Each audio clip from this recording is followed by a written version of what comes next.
చంద్రబాబు మహిళలకు మరో good news చెప్పారు. ప్రస్తుతం ఏడాదికి 3 గ్యాస్ సిలిండర్లను ప్రభుత్వం ఉచితంగా ఇస్తోంది. సిలిండర్ కొనుక్కుంటే డబ్బులు జమ చేస్తోంది ప్రభుత్వం. అయితే ఇకపై గ్యాస్ సిలిండర్ కొనుక్కున్నా లేకపోయినా 4 నెలలకు ఒకసారి ఒక్కో సిలిండర్ డబ్బులు జమ చేస్తామని హామీ ఇస్తూ ఉన్నారు. ఏపీలో ఏసీ బస్సులను అందుబాటులోకి తీసుకొస్తామని చెప్పారు సీఎం చంద్రబాబు. ప్రతిరోజు కొంత సమయం కేటాయిస్తానని నా వంతు కృషిగా స్వచ్ఛతా కార్యక్రమాల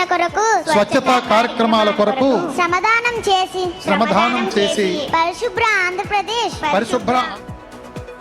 కోసం నేను ఒకటి ఆలోచించాను. 3 గ్యాస్ సిలిండర్లు ఉచితంగా ఇస్తున్నాను. మీరు గ్యాస్ తీసుకున్నప్పుడంతా ఇచ్చాను. రాబోయే రోజుల్లో దానికి సంబంధం లేకుండా 3 గ్యాస్ సిలిండర్లకు ఎంత డబ్బులు ఇవ్వాలనో ఆ డబ్బులు 4 నెలలకు ఒకసారి మీ అకౌంట్లో వేసే బాధ్యత నాదని మా ఆడబిడ్డలందరికీ తెలియజేస్తున్నా. మహిళలందరికీ ఏసీ బస్సుల్లో ఉచిత ప్రయాణం కల్పిస్తామని సీఎం చంద్రబాబు చెప్పారు.